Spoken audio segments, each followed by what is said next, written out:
하나님께서 오늘 우리에게 주시는 말씀은 신약 에베소서 3장 1절로 4절까지 말씀입니다. 312쪽 되겠습니다. 에베소서 3장 1절로 4절까지 말씀, 저와 여러분이 한 목소리로 합독하도록 하겠습니다. 에베소서 3장 1절로 4절까지 말씀, 다 같이 시작. 이러므로 그리스도 예수의 일로 너희 이방인을 위하여 갇힌 자 된 나 바울이 말하거니와 너희를 위하여 내게 주신 하나님의 그 은혜의 경륜을 너희가 들었을 터이라. 곧 계시로 내게 비밀을 알게 하신 것은 내가 먼저 간단히 기록함과 같으니 그것을 읽으면 내가 그리스도의 비밀을 깨달은 것을 너희가 알 수 있으리라. 아멘. 네, 오늘은 에베소서 강의 10번째 말씀입니다.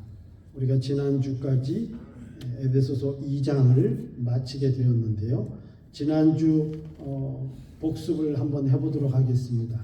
이제 리마인더가 항상 필요해요. 지난주에 제가 에베소서 2장 19절로 22절까지 그러므로 이제부터는 너희는 외인도 아니요 나그네도 아니요 오직 성도들과 동일한 시민이요 하나님의 권속이라, 이 말씀으로 마지막 절까지 강해 설교를 드렸는데요. 우리가 기억해야 될 부분이 하나님의 권속이요 그리고 시민이다. 너희는 원래 외인이었다. 그리고 나와 전혀 관계가 없었던 나그네였다. 그렇지만 하나님의 자녀가 되었고 그리고 가족이 되었다. 그래서 하우스홀더 이런 말씀을 드렸습니다. 하나님의 시민이기에 하나님의 은혜를 입은 특권을 얻은 자녀이기 때문에 너희는 너희에게 일어나는, 즉 성도들에게 일어나는 문제들이 단순히 성도들만의 혹은 나만의 문제가 아니라 하나님과 깊이 연관되어 있는 문제다. 우리는 그것을 믿어야 한다고 말씀드렸습니다. 그 이유가 무엇입니까? 하나님이 우리 뒤에 계시기 때문에, 하나님이 우리의 아버지이시기 때문에 우리는 하나님의 권속이요 시민권자이기 때문에 이것을 특권이라고 말씀드렸습니다. 선한 의미에서 권리도 그리고 권력도 권한도 다 포함되는 특권을 가진 자다, 이런 말씀을 드렸습니다. 이러한 특권은 오직 첫 번째로 예수 그리스도의 십자가의 희생 위에 세워졌습니다. 두 번째로는 20절에 있는 말씀처럼 너희는 사도들과 선지자들의 터 위에 세움을 입은 자다. 즉 사도들과 선지자들의 믿음의 터 위에 세워졌다. 그래서 제가 베드로에 대한 말씀을 드렸죠. 예수님께서 내가 네 반석 위에, 즉 네 믿음 위에 내 교회를 세우려니 음부의 권세가 결코 해하지도 무너뜨리지도 못할 것이다 하는 말씀을 드렸습니다. 그리고 세 번째로는 우리의 믿음의 터 위에, 그렇죠, 예수님의 십자가 희생으로 그리고 사도들과 선지자들의 믿음의 헌신과 희생과 그들의 믿음의 터 위에 세워진 저와 여러분들, 마찬가지로 저희들의 믿음의 터 위에 우리의 후진들이, 후배들이, 그렇게 후손들이 또 세워진다. 그러므로 이러한 은혜의 거룩한 목적을 위해서 우리가 하나님의 은혜로 부름받아 교회로 하나님께서 이렇게 불러 모아 함께하게 하셨으니 우리는 혼자가 아니다. 투게더, 즉 함께다. 그래서 함께 지어져 가야 한다. 21절에 있는 말씀처럼 그의 안에서 건물마다 서로 연결하여 주 안에서 성전이 되어 가고, 그리고 22절 너희도 성령 안에서 하나님이 거하실 처소가 되기 위하여 그리스도 예수 안에서 함께 지어져 가느니라, 이런 말씀을 드렸습니다. 그래서 함께 거룩한 성전이 되어가고 하나님이 거하실 처소가 되게 하기 위해서요, 우리 오클랜드 행복교회가요 함께 해야 된다는 거예요. 목사 혼자로는 안 됩니다. 어떤 영향력 있는 성도 한 사람으로 인하여서도 아닙니다. 약했든 직분이 있든 나이가 어리든 건강이 안 좋았든 지식이 있든 없든 많은 영향이 있든 없든 관계없이 하나님의 은혜로 모였다면 함께 지어져 가야 된다. 그래서 그것을 영어로 빌드업, 세워져 가야 된다, 만들어져 가야 된다, 성장해 가야 된다. 어떤 목표까지요? 마태복음 5장 48절에 있는 말씀처럼 너희 아버지 즉 하나님의 온전하심과 같이 너희도 온전하라는 그 목표까지. 그래서 지금 온전하다는 의미가 아닙니다. 온전을 향해서 하나님이 그 은혜로 우리를 불러 모아주셨으니 함께 그 온전을 향해서 하나씩 빌드업, 세워져 가고 성장해 가고 점점 더 만들어져 가야 된다는 것이죠. 그래서 우리의 서로 간의 부족함을 이해해야 됩니다. 목사의 부족함, 제가 따라하십시다 하고 말씀을 드렸죠. 아직 성장 중이다.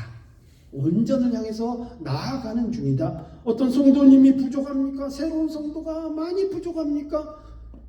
성장해 나가기 위해서 하나님이 불러서 함께하게 했다는 거예요. 그래서 예수님의 십자가의 은혜가 필요하고요. 또 저와 여러분들도 그러한 의미에서 믿음의 희생과 헌신이 필요하다. 이런 말씀으로 제가 마무리를 지었습니다. 그래서 오늘 말씀은 이러므로 하고 또 접속사를 연결하고 또 시작합니다. 여러분 어떤 글을 쓸 때 특히 한글 같은 경우는 접속사가 이러므로라는 접속사는 많이 표현하지 않습니다. 우리가 생각할 때 목적이 있겠죠. 그러므로 하면 되는데 왜 이러므로이냐 이 말이에요. 이러므로. 그렇죠. 한글 접속사는 그러므로, 그러나, 그래서, 그런데 뭐 이런 표현은 무수하게 쓰는데 이러므로라는 특별한 어떤 목적 강조하기 위해서 하지 않는 이상은 뭔가 영어 성경이나 언어가 헬라어 표현이 좀 다르기 때문에 그랬겠죠. 그래서 찾아보니까 거기도 그렇게 표현이 되어 있다는 거예요. 예, for this reason. 그러니까 지금 1장, 2장 내내 했던 그 내용들 있죠. 방금 제가 또 그 2장 마지막 부분 복습시킨 것처럼 우리는 그래서 그렇게 돼야 된다. 그런 의미에서 하나님이 부르셨다. 이러므로 그런 이유 때문에 이렇게 for this reason 그리고 I, Paul 그런 내가 바울이 이렇게 들어가고 있어요. 그래서 이 3장 1절에 보면 중요한 표현이 특기할 만한 표현이 두 가지가 나와요. 첫 번째로는 예수의 일로 그리스도 예수의 일로 너희 이방인을 위하여 갇힌 자 된 나 바울은 이렇게 나옵니다. 그러니까 그리스도의 일로 즉 예수의 일로 갇힌다. 여러분 갇혔다고 하는 건 지금 말 그대로 이 에베소서는 지금 옥중서 시인잖아요. 감옥에서 기록한 내용이라 이거예요. 여러분 복음을 전하다가 감옥에 갇혔대요. 여러분 에베소서 1장부터 마지막 장까지 읽어보십시오. 읽어보면 감옥에서 기록한 거 맞나 그런 생각이 들 정도입니다. 에베소서 빌립보서도 마찬가지고요. 예. 그 빌레몬서나 다 골로새서나 이 내용을 보면 감옥에서 기록한 게 맞나 싶을 정도라 이거예요. 여러분 갇혔다는 자체가 분명히 괴로움이고 어려움이고 고난일 텐데 왜 그런 느낌이 전혀 들지 않는가에 대한 우리가 생각을 해야 합니다. 오히려 갇히지 않고 자유한 밖에 있는 에베소 교인들을 염려하고 걱정하고 위로하고 격려하고 하나 되기를 강청하는 내용으로 가득 차 있습니다. 그래서 우리는 이 부분이 중요한 포인트인 거예요. 따라하십시다. 우리가 무엇 때문에 갇혔는가? 예, 우리가 무엇 때문에 갇혔는가? 혹은 매였는가? 이런 내용이 이 바울을 통해서 저와 여러분들이 한번 비추어 보아야 된다. 그런 말씀입니다. 우리가 믿음 생활하다 보면 뭔가 모르게 매이거나 갇힌 느낌이 들 때가 많습니다. 언제까지 내가 성가대를 해야 돼? 언제까지 내가 이 주일학교 교사를 해야 돼? 왜 매년마다 교사를 하는 거야? 내가 왜 이렇게 주일에 매여야 해? 내가 식당 봉사에 매여야 돼? 어떤 사람은 교회 봉사 차량 운전하는데 내가 어떤 사람보다 더 일찍 나와서 이 봉사 차량 해야 되잖아. 우리 윤서 청년 있잖아요. 이제 입교문 다 받은 지도 얼마 안 됐는데 주마다 피아노 반주 주중에도 연습하지. 일찍 나와서 또 나하고 맞춰봐야지. 언제까지 이렇게 매여야 돼? 그런데요, 그런 느낌, 그런 마음이 들었다. 그럴 때는 나의 신앙을 점검해야 될 때입니다. 여러분, 우리가 어떤 일이 되었든지 간에 그 일 자체가 감사고 사랑이고 은혜고 보람이고 그리고 감동이면 전혀 갇혔다 혹은 매였다 그런 느낌이 1도 안 듭니다. 여러분 생각해 보세요. 부모가 자녀를 위해 불철주야 쉬지 않고 놀지 않고 쓸 거 쓰지 않고 누리지 않고 일하고 헌신하고 자녀를 양육하는 것을 매었다거나 갇혔다고 말할 수 있습니까? 그렇지 않잖아요. 왜? 사랑하니까. 이놈 자식 건강하게 자라는 것만 해도 너무 고마우니까. 내가 열심히 오늘 또 일 가는데 누구를 위해서 종을 울려야 되나 이런 마음이 들면 분명히 자녀하고 뭔가 추억이 있는 거예요. 내가 이 사람하고 이 남편하고 이 아내하고 내가 죽을 때까지 살아야 돼. 이건 뭔가 추억이 있는 거예요. 감사, 은혜, 감동, 보람 이런 게 없는 거예요. 그 점검의 시간이에요.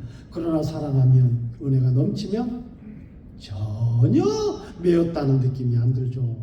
그럼요, 저도 우리 집사람 처음에 중학 때 만났을 때 너무너무 좋으니까 보고 하루에도 100번이 뭐예요?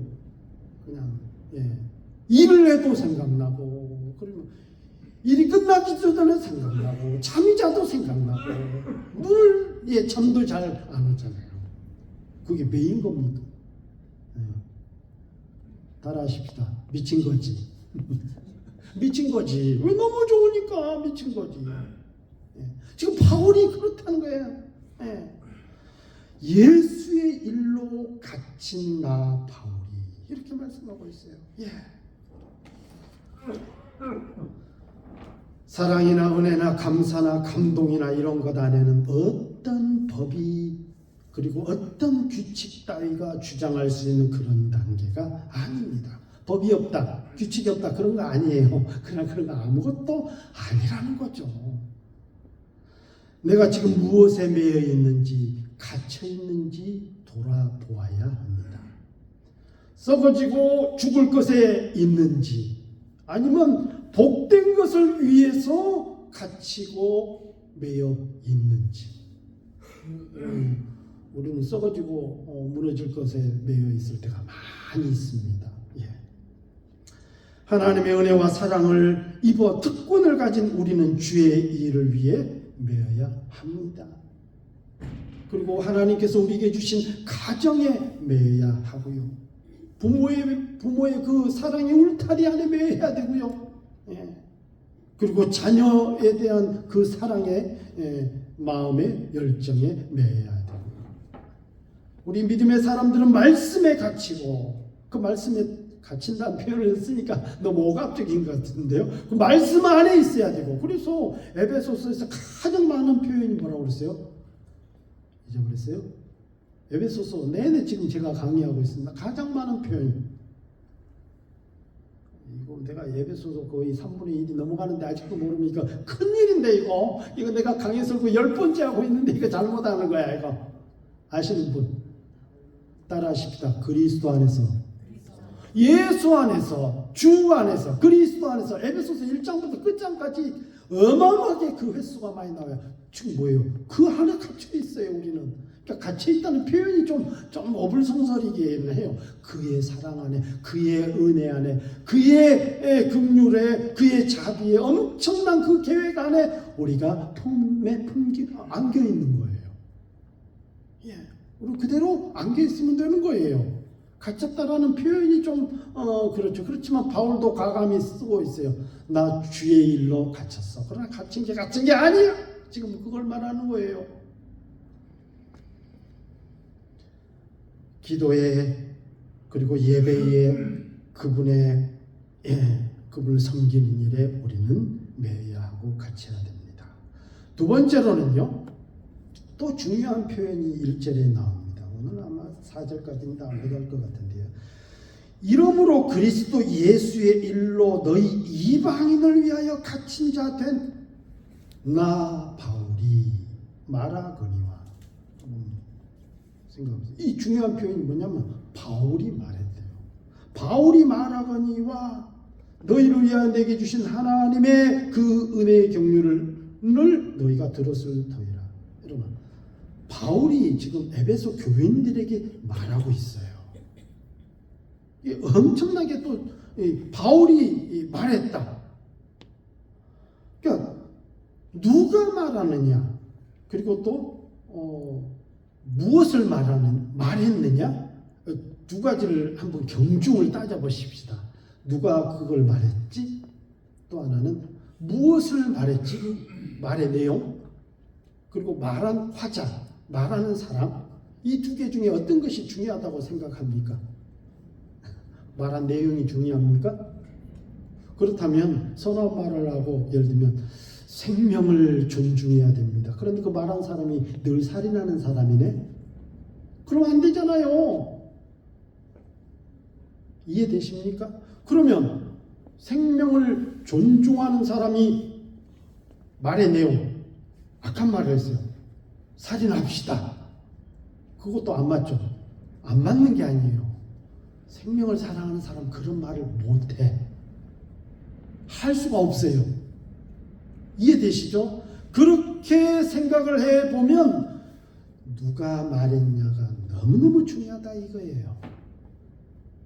무엇을 말했느냐도 중요하지만 그것보다 더 중요한 게 누가 말했냐. 바울이 말하거니와 이런 말씀을 하고 있어요. 자, 누가 말했느냐 혹은 누가 말하느냐에 대한 부분은 또 두 가지로 우리가 나눠볼 수 있어요. 하나는 경험자냐, 그 일에 대해서. 그리고 또 하나는 삶의 수준이냐, 그 두 가지겠죠.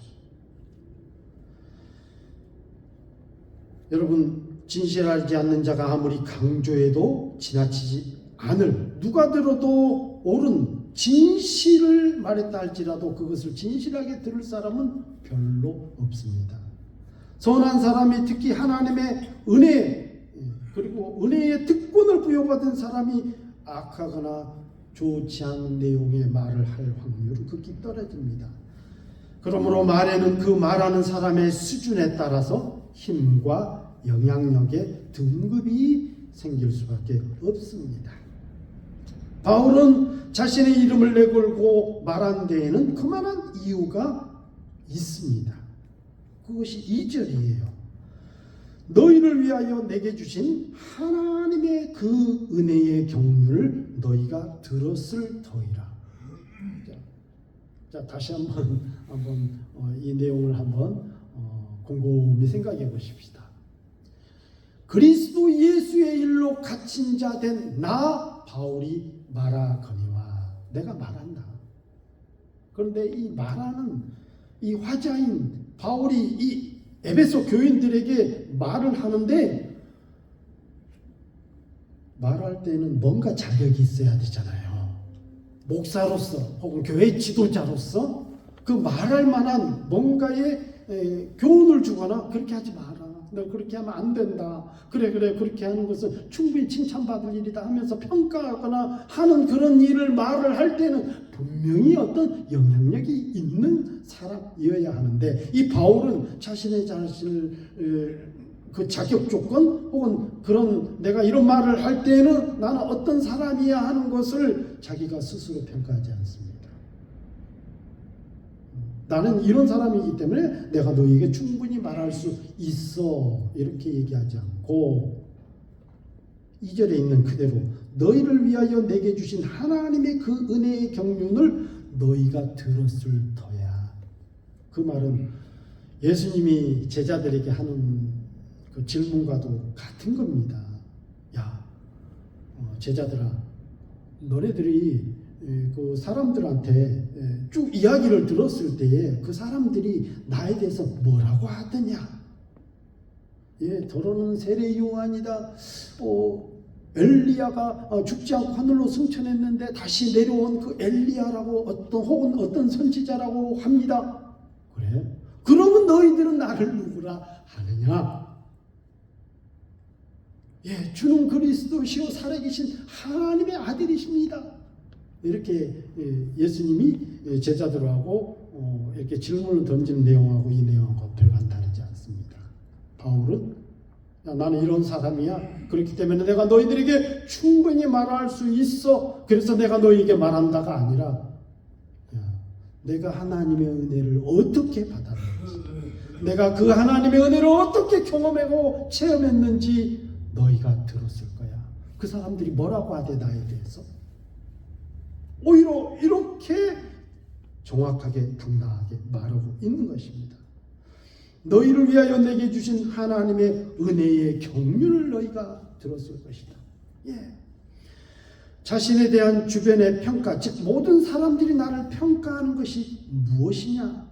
이것은 쉽지 않은 자기 대변입니다. 그런데 바울은 과감했어요. 왜 과감했습니까?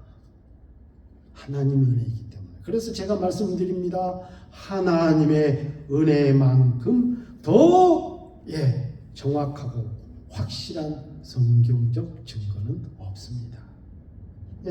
풀어 해석하면 이 바울은 난 이런 어마어마한 하나님의 은혜를 입은 자인데 그 이유는 나뿐만 아니라 너희를 위한 하나님의 기뻐하시는 구원의 계획 때문이다.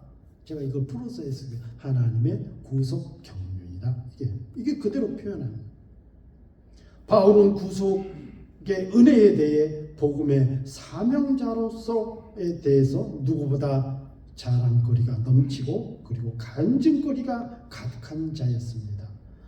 여러분 디모데전서 1장 13절을 가면 바울은 자기 자신에 대해서 그렇게 말하고 있어요. 나는 이전에 부활하신 주님을 만나기 이전에, 복음을 만나기 이전에, 그 하나님의 은혜의 경륜을 만나기 이전에, 그 하나님의 은혜, 어마어마하신 그 사랑과 은혜를 경험하기 이전에 오히려 나는 비방자였 전에는, 그리고 박해자였, 폭행자였다, 살인자였다, 복음의 회방꾼이었다. 너희들이 너무나도 잘 알지 않느냐, 들어서 알지 않느냐, 그 평가가 있지 않느냐. 그런 나 바울이 너희에게 말한다. 그래서 누가 말하는 것은 엄청나게 중요합니다. 그런 내가 하나님의 은혜를 입은 자다. 그 은혜에 대해서 부르심을 입었다. 이 은혜의 복음의 비밀을 위하여 알게 하시고 너희를 위해 부름을 받았다.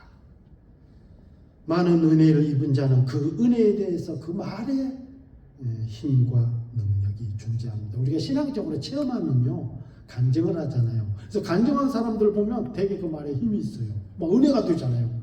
내가 죽을 고비를 넘겼고 죽을 병에 걸렸고 혹은 어떤 위기 가운데 하나님 앞에 생명을 걸고 기도하고 하나님의 은혜를 구했더니 하나님이 이렇게 내게 은혜를 주셨습니다 하는 그 간증들 수없이 들어왔잖아요. 너무 드라마틱하죠. 그래서 저는 별로 이렇게 드라마틱한 거 안 좋아한다. 그래서 왜? 그러려면 그 엄청난 고난 속에 들어가 봐야 되잖아. 너무 괴로워 그게. 나는 하나님 제가 그냥 좀 부족하지만 잘 따라가 볼게요. 너무 드라마틱한 거 너무 싫어요. 저는 그런 주장이에요. 그런 걸 너무 많이 오랫동안 지나오다 보니까 그래서 진짜 엄청난 기적들을 많이 체험했어요. 근데 돌이켜 보면 가장 무난한 신앙생활이 좋은 것 같아요. 때로는 필요합니다. 목사가 되기 위해서 혹은 하나님께 일꾼이 되기 위해서. 그러나 그것이 계속되면 문제라 이 말이에요. 그래서 근데 바울은 바로 그걸 얘기하는 거예요. 지금 난 엄청난 그런 하나님의 은혜를 경험했다. 그래서 말에 힘이 있는 거예요. 여러분, 나는 어떤 말에 힘이 있는 자가 될 것인가를 돌이켜봐야 합니다. 나는 어떤 영향력 있는 사람이 될 것인가. 그리고 우리 자신을 돌이켜 보십시다. 그리고 내 자신 주변을 한번 생각해 보십시다. 내가 말하면 저 사람들이 내 말을 얼마큼 신뢰하는지. 우리 복음의 사람들, 믿음의 사람들은 우리가 속해 있는 그 사회적 공동체 안에서, 직장입니까? 학교입니까? 혹은 어떤 친한 친구들과의 모임입니까? 내가 교제하고 만나고 하는 그 모든 사람입니까? 아니면 교회입니까? 교회 밖입니까? 집입니까? 집에서도 그래요. 아빠는 항상 말뿐이야. 우리 엄마는 항상 지키지 못할 약속만 해. 한다든지 그 말의 공식이. 우리 아들은 왜 이렇게 실천력이 떨어져? 말은 하는데. 우리 딸은 뭐 이렇게 그렇게 힘이 없는 자가 된 것이 아니라 오늘 바울처럼 생명을 거는 듯한, 내가 얼마나 그 은혜를 입었는지 너희가 들었을 거야.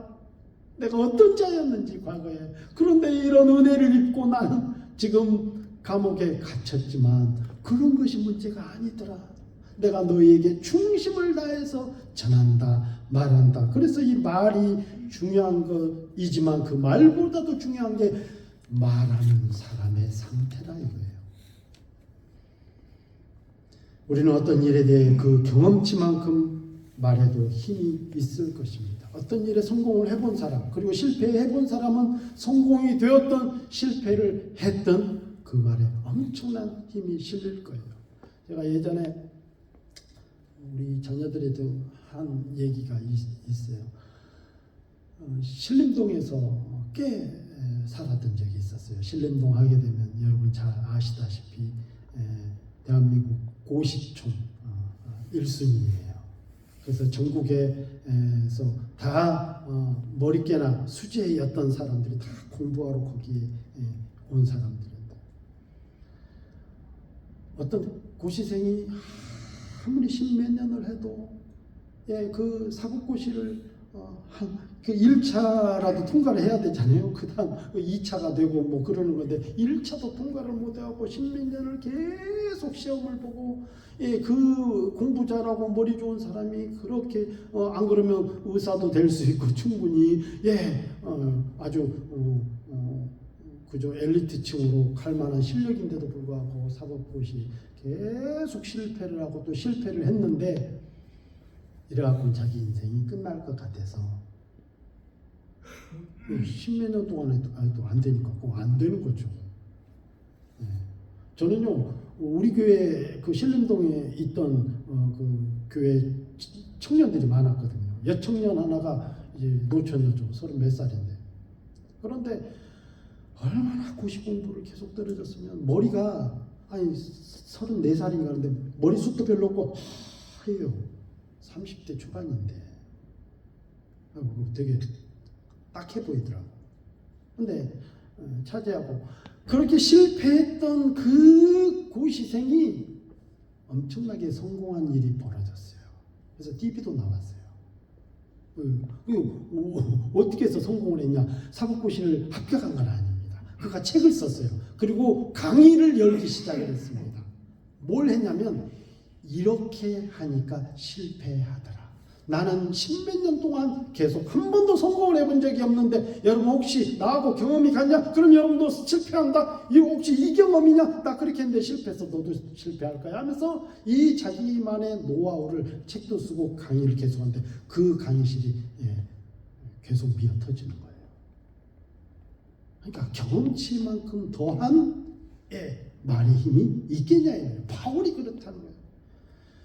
너희들 이방인의 크리스찬이야? 유대인의 크리스찬이야? 나 유대인 중에 유대인이야. 율법으로 따르자면, 그리고 가문으로 따르자면 나 같은 사람은 없어. 이방인이야? 나 로마의 시민권자야.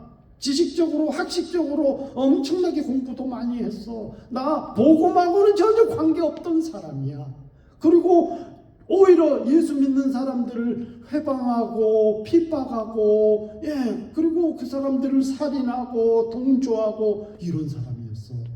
나만한 사람이. 이런 나에게도 은혜를 주신 하나님이라니까. 너희들은 왜 그런 것 때문에 믿음의 어려움을 겪느냐 하면서 나 바울이 말한다. 그래서 우리는 어떤 일에 대해서 그 부분에 대해서 우리가 경험이 부족할 수도 있지만 그럼에도 불구하고 하나님의 은혜를 입은 자가 되어야 합니다. 그런 경험은 당연히 있어야 돼요. 그 사랑을 경험하는 자들, 그런 사람 배웠다고 생각을 안 합니다. 갇혔다고도 생각을 안 하고요. 그리고 그런 일에 경험이 있는 사람들은 말에 힘이 있습니다. 은혜가 있고요. 그래서 그 은혜를 경험하고 그 은혜를 체험하는 것은 뭐 어렵지 않아요. 오늘 말씀에도 보면은 본문에 있는데 이제 다음 주에 또 연결을 하도록 하겠습니다. 곧 계시로 내게 비밀을 알게 하신 것은 내가 먼저 간단히 기록함과 같으니 그것을 읽으면 따라하십시다. 그것을 읽으면 내가 그리스도의 비밀을 깨달은 것을 너희가 알 수 있으리라. 주의 말씀을 읽으면, 주의 말씀을 가까이 하면, 그 말씀과 함께 하면 그 비밀, 이 비밀을 바울은 자기가 경험한 하나님의 복음을 비밀로 표현하고 있습니다. 그래서 오늘은 말씀을 여기까지 하도록 하겠습니다. 말씀을 맺겠습니다. 나는 어디에 매일 것인지, 나는 어디에 갇힐 것인지, 지금 무엇에 갇혀있고 뭐에 매여 있는지 우리 자신을 돌아보십시다.